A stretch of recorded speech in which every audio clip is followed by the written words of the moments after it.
watching painful sensations.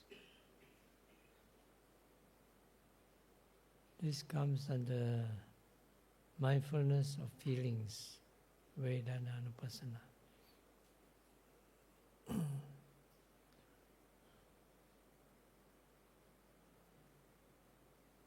Today we'll continue about talk about mindfulness of feelings.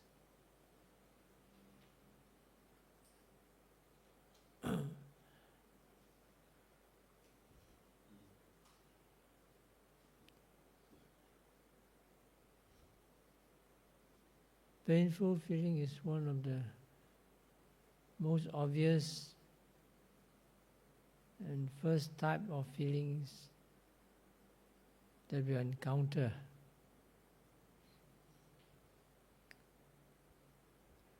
Because it's very gross and tends to be harsh compared to the other two feelings, pleasurable or happy feeling and neutral, indifferent feeling. We talk of feelings, we talk of these three types of feelings. But they're all feelings. And feelings are mental. Even bodily pain is mental phenomena. Although it is tied up with the body condition.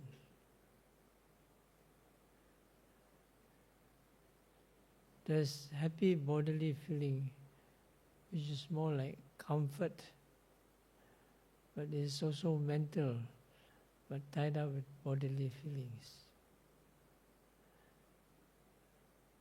There are no, according to the Abhidhamma, neutral bodily feelings. You watch the feeling properly, it becomes more and more subtle. And finally, it ends up with what we call neutral feeling.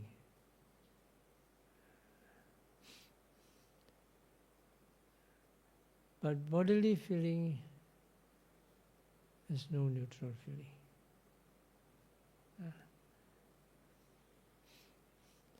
Because the bodily feeling, they argue, is direct contact with the body base. And so it tends to be sensitive. Neutral feeling is a feeling that is very subtle and even, or even soft, unclear.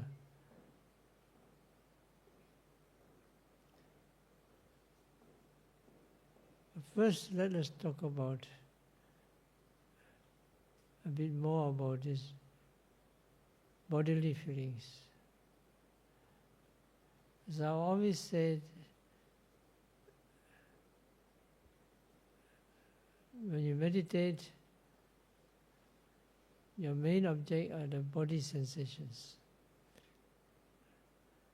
Your body or materiality as objects. But unavoidably, the pain intrudes because it's strong.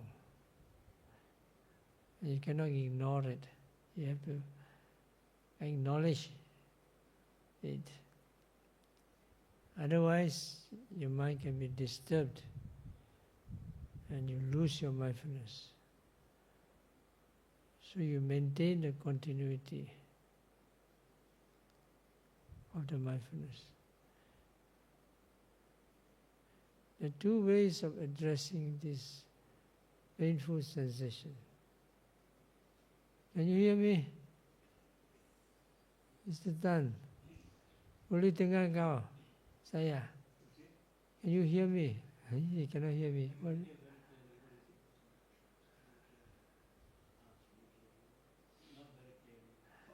Then you come closer.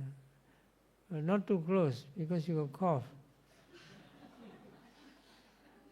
To get extra virus from you. You better stretch your ears.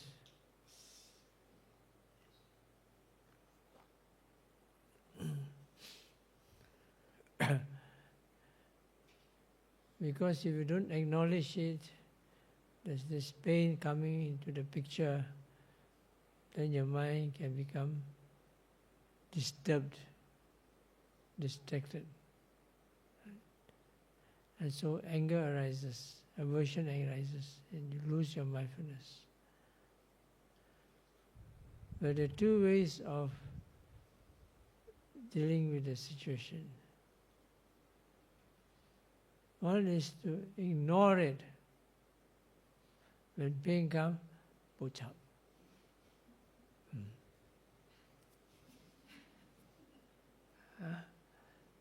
Because my main object is rising and falling.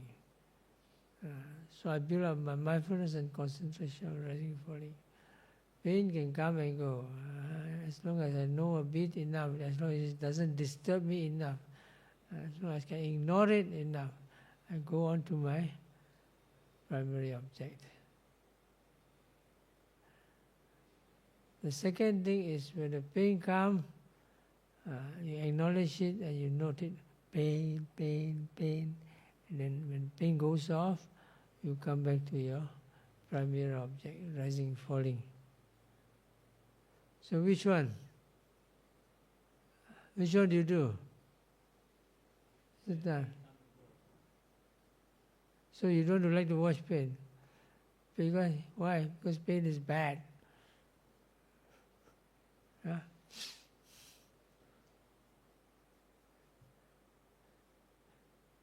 The first method where you try to ignore it is done usually in samadhi methods, samatha methods. Hold on to your concentration object, in, out, in, out, in, out. Then your concentration picks up.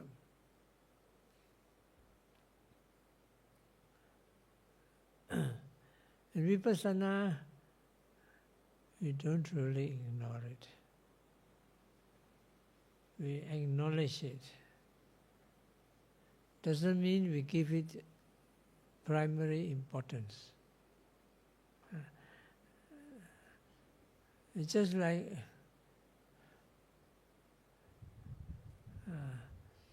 you're driving along the road, you know that there are people passing by. Yeah? There's a bicycle here, there's Mrs. Ong walking there, and then there's Kim Fong at the roadside quarreling with somebody. It's none of your business. You know, but you pay attention to your road. Yeah? But when you're mindful of the road, you're considered also mindful of what is around. But they are not of primary importance because they don't really disturb you. Your main attention or focus is building up your concentration of your primary vipassana object. But if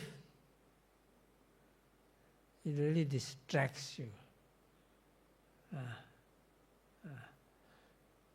then you have to be mindful. Suppose you're riding a bicycle on the road, ching chong, ching chong. Then Tekju is there. Hey! You, Yong, I want to speak to you. Yes, ching chong, ching, what? And then bong, you knock the car, huh? Why? Because he got distracted. Lost his mindfulness and clear comprehension. Because of Tekju shouting at him. Is it Tekju's fault? Partly. Right? But the proximate cause, the immediate causes, he was not mindful. Distant cause, secondary cause. Take you.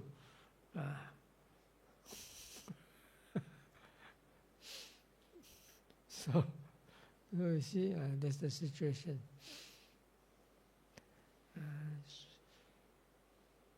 Whereas in samatha meditation, you ignore them altogether.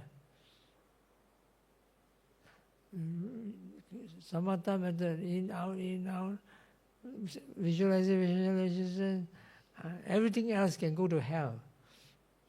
Huh? Hold on to the concentration object.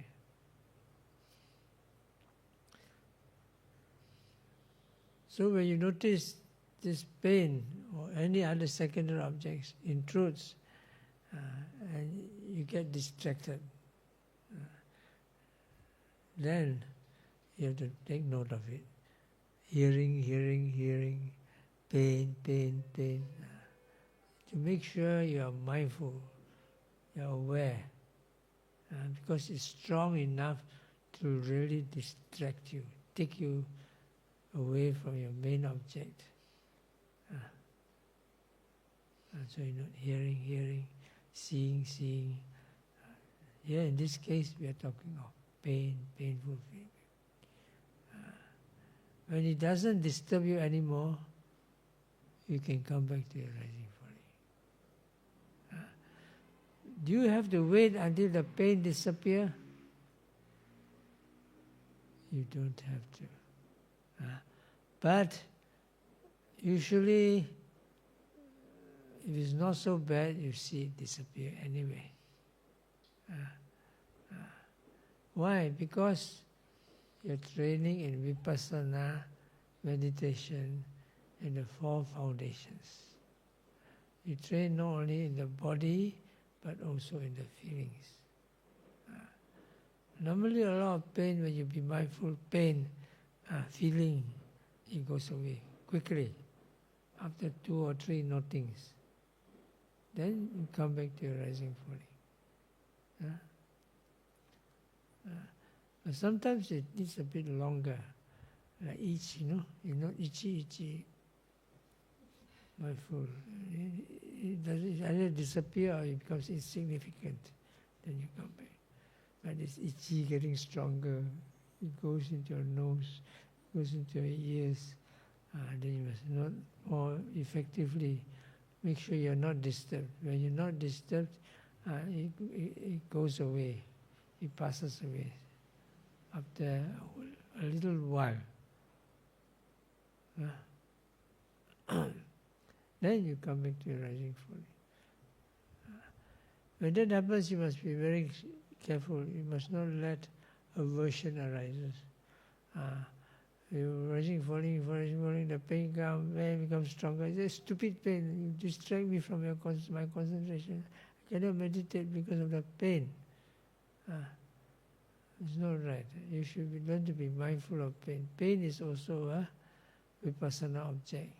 So you learn to watch pain mindfully, peacefully, clearly, and you watch the pain, the different types of pain, what type of pain comes, what type of pain goes, how it comes, how it goes, ding dong, then it becomes stronger. Then when it becomes strong and persistent, it becomes your primary object. You don't come back to rising, falling, not just yet. So you watch. And eventually, of course, when pain becomes a more serious issue, then it becomes a primary object for a longer period of time until you learn how to handle it successfully and it passes away. Then you come back to your primary object or your sitting and touching. Usually when you come back, the object becomes very clear. Because pain has a property of pulling out your energy and mindfulness, because you're not alert enough, you cannot handle it. So you have to, it's the nature of pulling out your faculties. And concentration is also pulled out. So that when you come back to your rising and falling, it becomes very clear.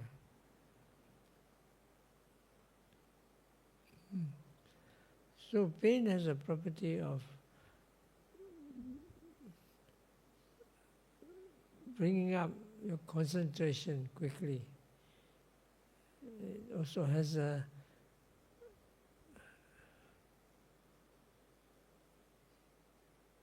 need to make you have a need to train up your mindfulness until it's very strong to face it properly. And with the pain, the three characteristics, impermanent, suffering, and non-self, also very clear. So in that sense, it's a good object for vipassana, if you can bear it. Different people can bear different degrees of pain. How good are you in bearing pain without getting angry? Are you good, Mr. Tekju? Are you very good, Mr. Tanjok Kwang? If you are still meditating until now, so many years, it can't be too bad. For beginners, well, we can understand, but don't give up. It's all very much a part of life. You learn to be mindful of pain, life will be more bearable, if not more meaningful.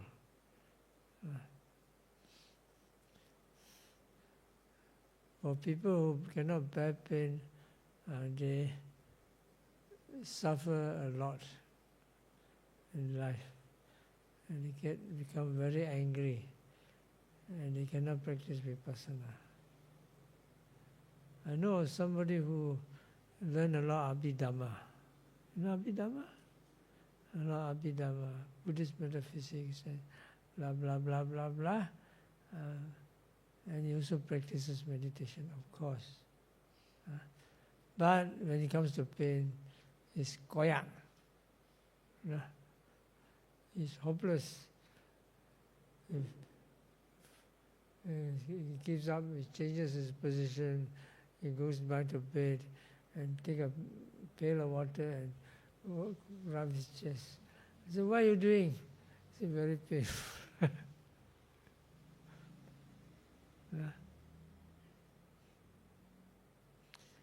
Usually it happens with people who have too good life.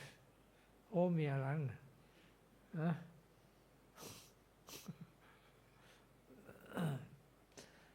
Sanjay Kwang, have you got a very good life? No. You mean you have a terrible childhood?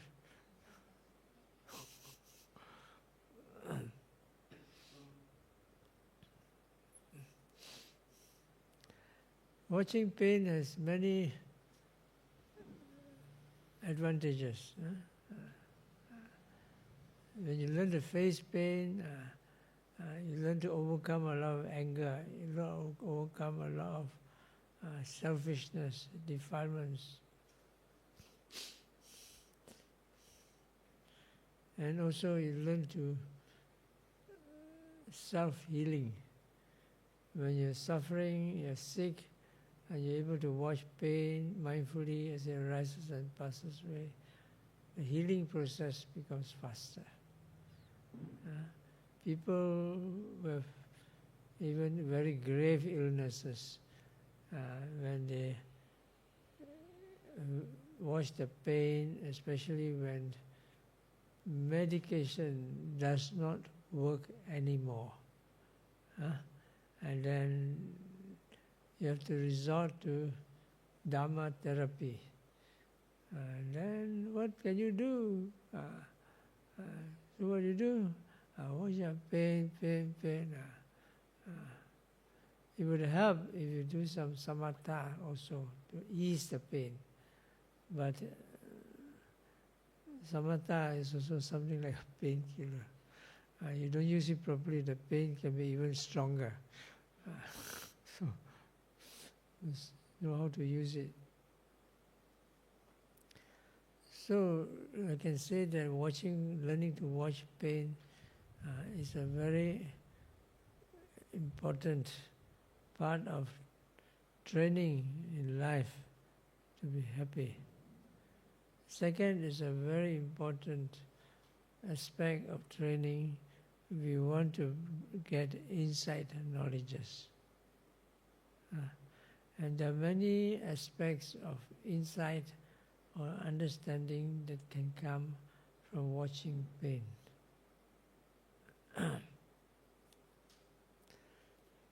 You look at the Buddha's teachings, what are the main Buddha's teachings? What are the main Buddha's teachings? What? Four Noble Truths. Suffering, cause of suffering,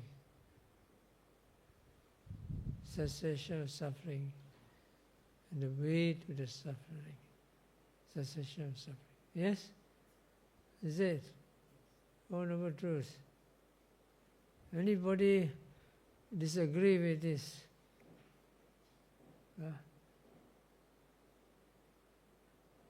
Why don't he talk about happiness, the cause of happiness, the cessation of happiness, and the way to the cessation of happiness?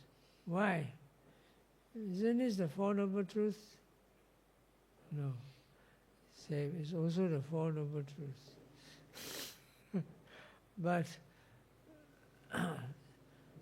the main truth is, even in a deeper level of truth, even the normal thing people call happiness is also suffering.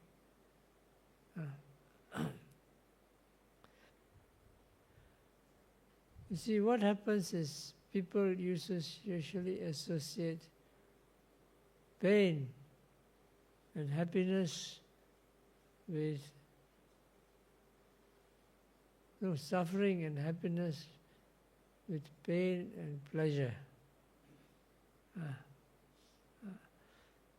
So what is suffering? It's a sick, right? When you're sick, you're suffering. You got a broken leg, suffering. You got a broken heart, suffering. Sorrow, lamentation, all those are suffering. But all this is more associated with feeling, painful feeling, painful bodily feeling, and painful mental feeling.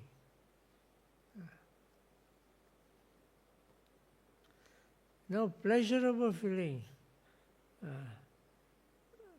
is included in suffering, but not painful feeling.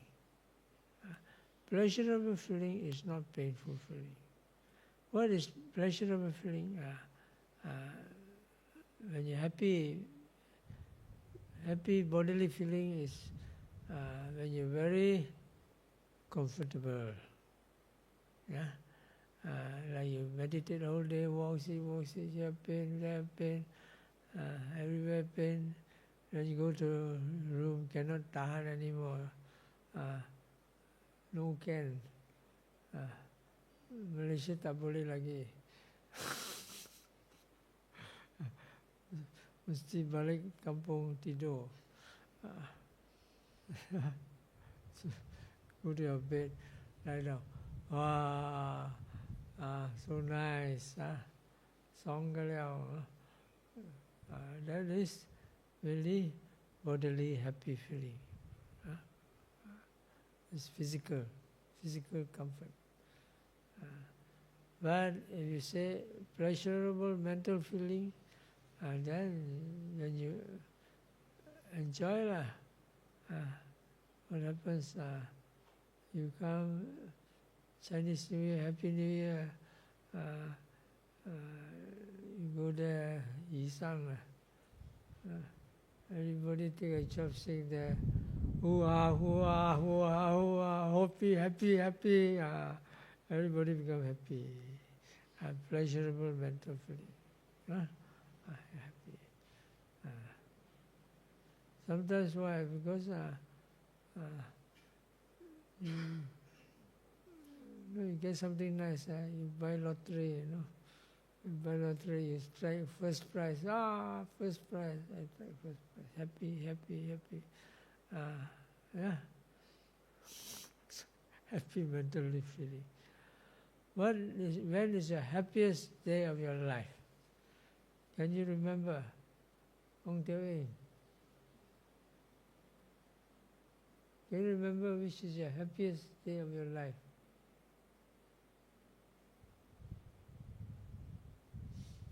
Can you hear me? Yes, I thought you were pretending not to hear me. I'm thinking the happiest day of my life. Young, what is your happiest day of your life? When you got married? Happy.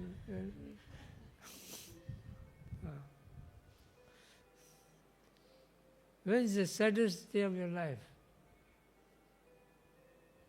You don't have to tell me. It's very private. So, those are feelings. Happy, strong feelings. These are happy mental feeling, painful mental feeling. Which is stronger, physical or mental feeling? Mental feeling is stronger. Physical feeling has its limits, but it can be very, very strong. But it has its limits. But mental feeling, no limits. Infinite. Like you think of the feeling of the beings in hell. Can you imagine? You cannot imagine how much pain they suffer. Endless pain. You watch the pain for millions of years. How you feel? Terrible. What you suffer now are human painful feelings. Terrible. No way. The other day, yesterday afternoon, evening, I took a walk in one of the back roads of this Taman Mega, nearby here. I just jalan a bit. There was this dog screaming. Why was he screaming? Because he was tied to the neck to an iron bar, very short string. He just tied the back to the string, and it was like that. He cannot move. He can move a little bit around only. So he made a lot of noise. And the owner there, when he was parking, started scolding him. So, no way for him to escape.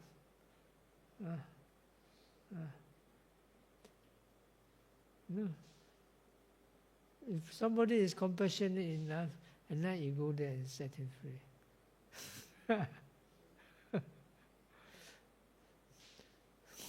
Tanjung Kuang, you're the right person to do that. I call the SPTA, cruelty to animals, just at the back. I show you where I'm going to call.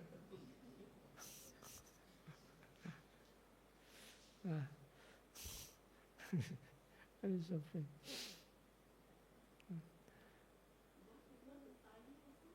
Huh?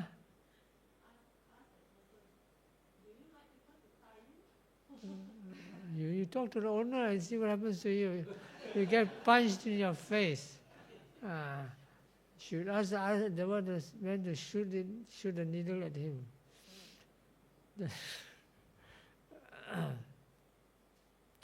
But that's what people do to people as well. Not just tie them up, but to really torture them. You know how people get tortured? We better not know. After that, you cannot sleep. But when you watch pain, you can watch pain.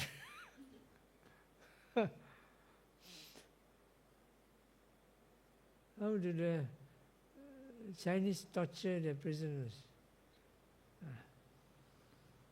Last time, I don't know, they said one way of punishment, and they said they make sure they confess their crimes. So when they go to the court, you don't confess your crime, we make you confess. So what they do, they tie their fingers like that, they tie it up like that, stiff, cannot move. And then they poke the nail into the center there, twang, twang. You confess or not? No, twang. Yeah? It's called torture.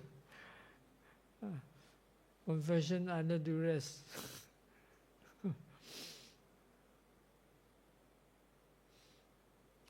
I heard in China even worse for those people, rebels and those who go against the state, the chief himself. I read. So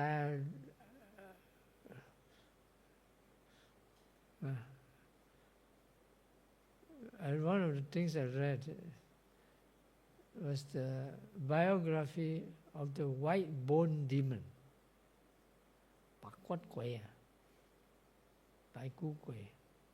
Who's the white bone demon?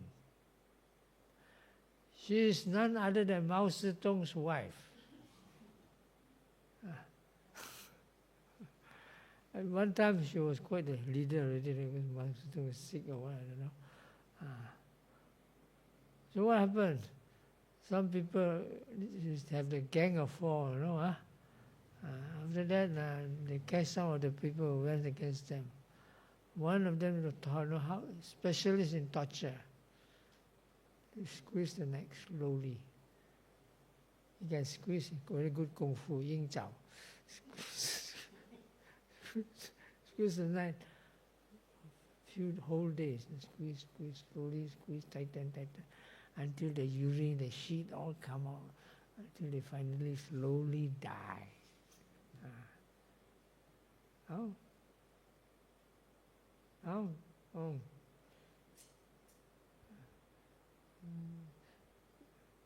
You have to note mindfully. Mindful. Very difficult. You don't have to torture yourself. You can torture yourself. Of course, not willingly, by your bad karma. That also happens. Some people suffer from bone cancer, liver cancer, all this cancer eat into your nerves. You put all your Panadol, all your morphine, up to some point, tak boleh guna lagi, tak boleh pakai. The only thing can pakai is Dharma therapy. So you better learn it now before it happens to you. This special encouragement for you to watch pain. Don Jokwang, Mr. Tan, Kichai, remember, this happens to old people. Cannot breathe.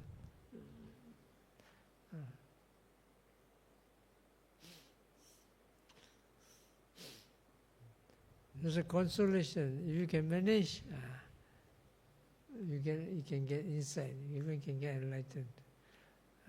If you cannot, then what happens usually? There's a fight between two things.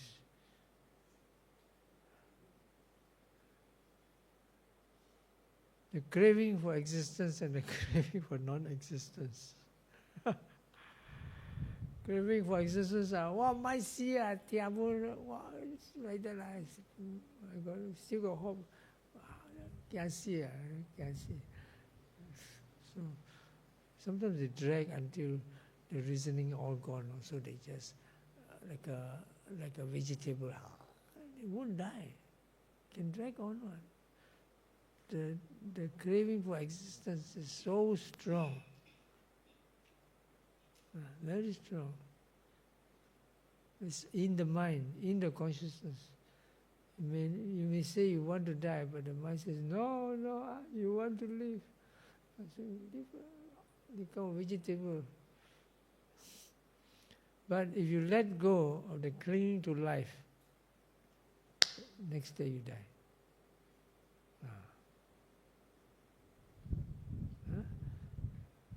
This is what happens. So one friend told me that, look, I told him, you think I can live longer? I said, time is about up. Don't cling to life. Just watch, be mindful of things, and they really are. 2 days he passed away. I didn't ask him to die. I asked him to don't cling to life only. It's not my fault.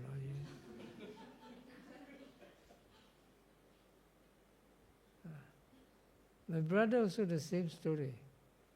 My brother, he cannot eat anymore. He's just living day to day, and he's just trying to watch. He said watching impermanence is very difficult. But he watched so many times. Sometimes he was going to die, but he came back again. Going to die, came back again. He cannot walk. He started walking again. So this time he cannot eat, and so on and so on. So he was very sick already, skin and bones. So he was feeling difficult to breathe and all those things. And then they called the hospital. Actually, he was dragging on for many months. So my sister was there. My sister was a staff nurse for many years. So he came and looked after him. And he was just struggling. He was just, usually like he sit there, close his eyes and try to be mindful. Choking, and then my sister says, "You're dragging on, aren't you? Why you hold on so long? You want to go, you just go." Oh, he went. Look, I can go, huh? Okay, go. Because the life faculty is already at the string. It's going to just holding on that last bit. You can hold on for a long time. A little bit, that one string, like the spider or the web.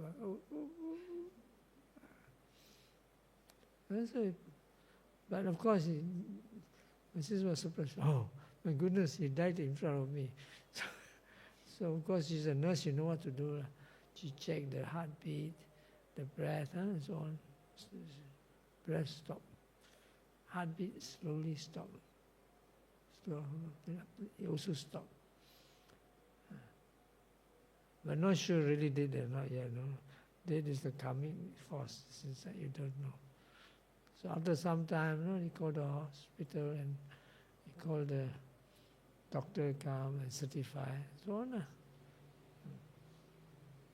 When you let go of your wish to live, you die.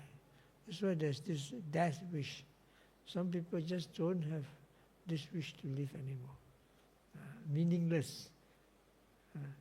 Then the life automatically goes on. There's something like suicide, but not so violent. The meaning of life, the wish to life, craving existence dies off. In fact, what happens is the craving for non-existence comes into play. I better die. I want to die. That is also craving, Craving for wanting Nibbana is not craving for existence. Because Nibbana is not dying. Nibbana is true cessation of samsara. This is different. So, you see,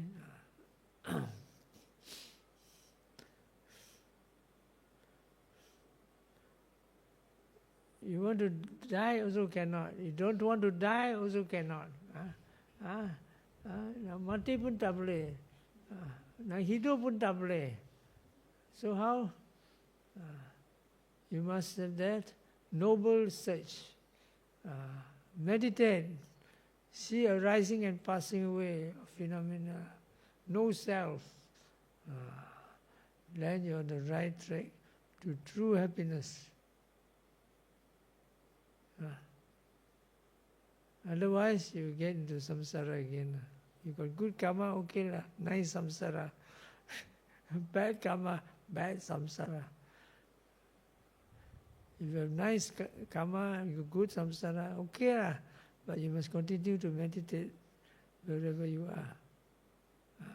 You're born in Deva realm, from Chak, driving everything, every day, Yi-sang. And then what happens? You forget to meditate.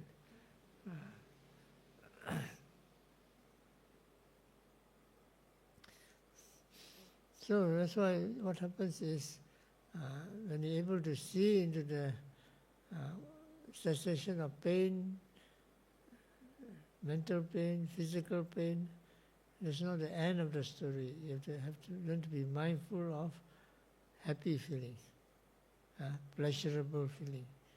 Especially when you're happy, you must joyful, you must be happy, joyful, so that you are not overcome by craving.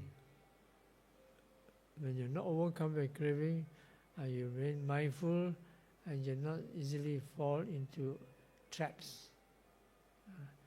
Usually it's easy to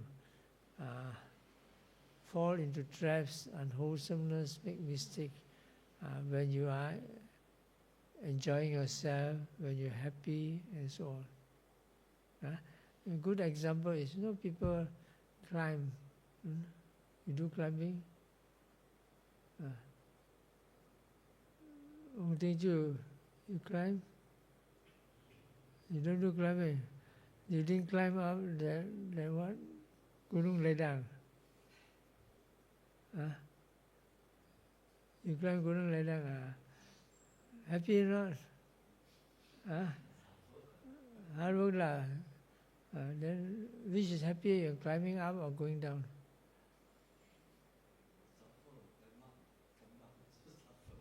Also suffer. But at least you come down, you don't need to use so much strength. That's why people climb Mount Everest, or these very high mountains. Usually they get accidents when they're going down. Why? Because they're not so mindful anymore. And maybe they're tired. So when they're not so mindful, it's easy to slip, fall, and things like that. So you have to watch the painful feeling when it arises. You don't, craving arises, and then you lose your mindfulness. And then your faculties will start falling again, and then your pain will start coming back. Same when you're watching the pain or a pleasurable feeling, you watch it with mindfulness, moment to moment. You see the feeling come and pass away in waves. At the beginning, you don't see clearly, you see one big wave, then go down.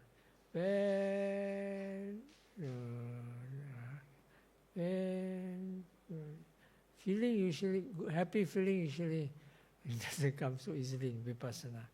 And it comes, then it can go away very fast. But your concentration is strong, it also lasts for some time. But you do Vipassana properly, whether pain or pleasurable feeling, it rises and passes away, moment to moment. It comes in waves, faster and faster, smaller and smaller waves. So you see the impermanence and unsatisfactoriness also of the pleasurable feeling. Finally, you go to the neutral feeling. Neutral feeling is like no feeling. Not that there's no feeling, but because it's so subtle.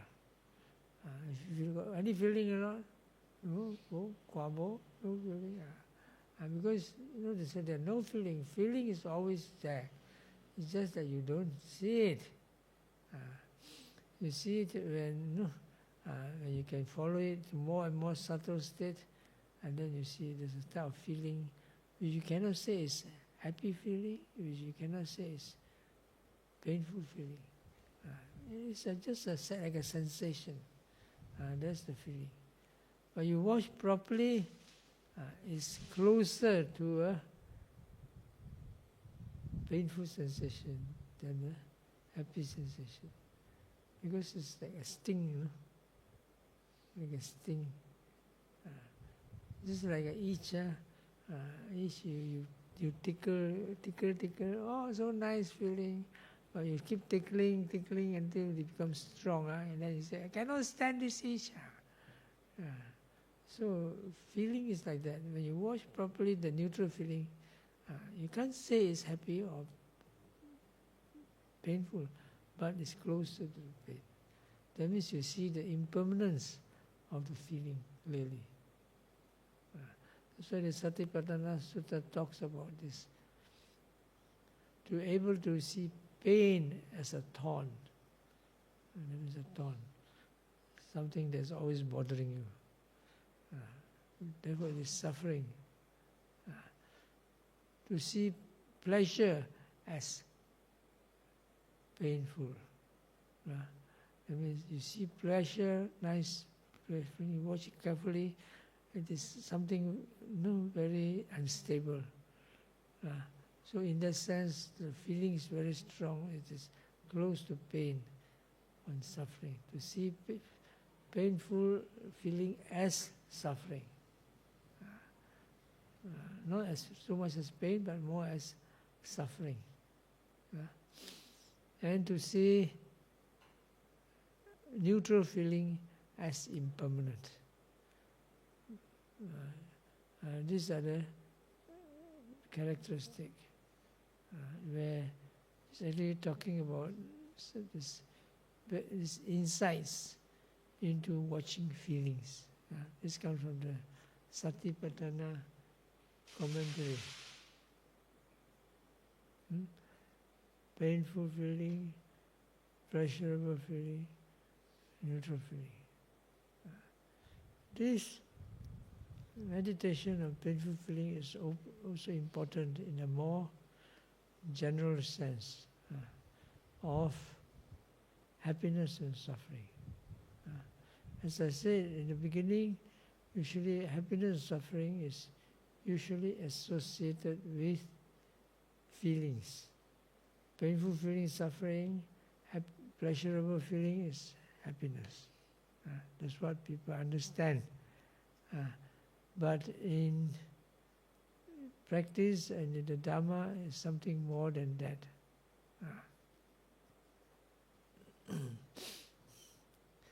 Because suffering, you look at it as a universal characteristic. It's a nature of oppression. No oppression. Something like stress. It creates stress. Your mind gets stressed. It's understandable because when you watch pain, you watch pain for a while, okay, watch pain longer, you get very stressed.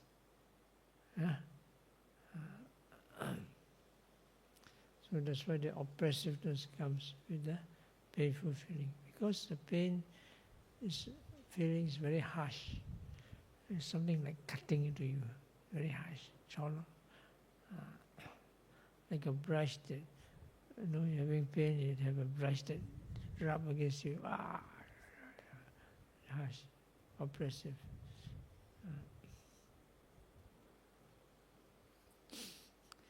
Pleasurable feeling also can be oppressive. Especially, depends on the level of feeling that you perceive. Usually, pleasurable feeling, nice feeling, people don't call it suffering. So the meaning of suffering in Buddhism, in meditation, like in the three universal characteristics, is not as the same suffering you use in the English vocabulary. It is in the sense that it is also oppressive in the ultimate sense. Why? Because the pleasurable feeling fluctuates. It's not stable. It comes and it goes. You look for it, it runs away. And then when you're in great suffering, it takes you away from suffering, so you think it's nice. It's more like fighting a bitter poison with sweet poison, something like that. Distract you, but doesn't mean it's happy. It's just like, you listen to some music. What music you like to hear? You like to hear Indian music? Why? Indians like to hear Indian music. Sometimes when European friends come and they listen to the Chinese music, what music is this? Ding dong dong dong dong. They don't understand. They say, what music is good to you? I like Mozart, I like Beethoven, I like, don't know what, I say, that's meaningless to us. There's a lot of noise. Not so far from the rock, hard rock. But the concept is different. But what is sure is when there's more vibrations, more change, more, generally it's oppressive compared to the more soft and more quiet thing. So pleasure feeling compared to pain is not suffering, it's nice. But you compare to the more peaceful feeling, it's suffering. So which is correct? Suffering is more correct. You're talking of reality. Now neutral feeling is less suffering comparatively because it's very light, very quiet, very silent. For example, painful feeling is like hard rock, metal rock, is it? Correct or not?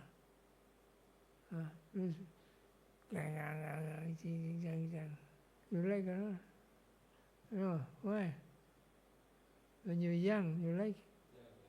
Young you like. Because it what you call, goes along with the young mind, the mind that is, those turbulent years. So yeah, you like hard rock metal? Hello? You, mister? Are you listening to me? No, this young man there. Yes, you. You like hard rock metal? No. You sudah tua lah you.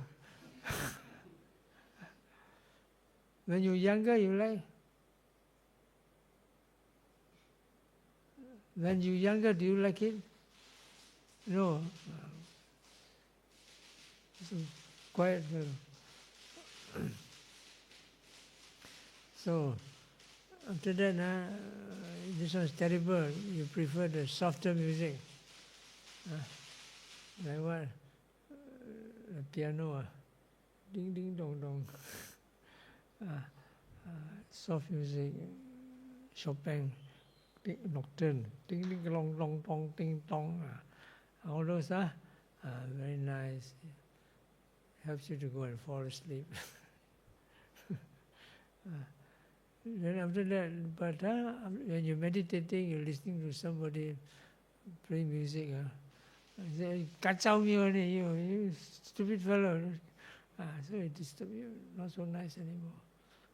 So it becomes very quiet, and then you're happy because very quiet, it doesn't disturb you. So when all these vibrations and change stops, then you get peace. That's what you call this. There's this Vediyata Sukha and Avediyata Sukha. That is happiness that comes with feelings and happiness that does not come with feelings. Happiness that comes with feeling could be those rough music and those nice melodious music, and even in those soft, very subtle music, you don't get much feeling, but you just feel at peace, you know. But still it is feeling. But when you meditate vipassana, you see everything arising and passing away. At first very rough arising, passing away, to the subtle arising, very finest arising, to moment arising feeling, and you see them, see the oppressiveness, you see the dukkha in them. So when you have a detachment, all the arising and passing away stops completely, and then you get the true peace called nibbana. Nibbana is called the avedita sukha, happiness without feelings, because of cessation of feelings. So the meaning of feelings, what is happiness and suffering, differs. So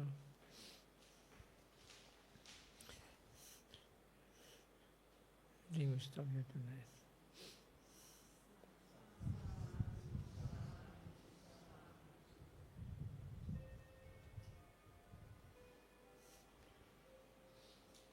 We come back at half an hour's time for a short matter.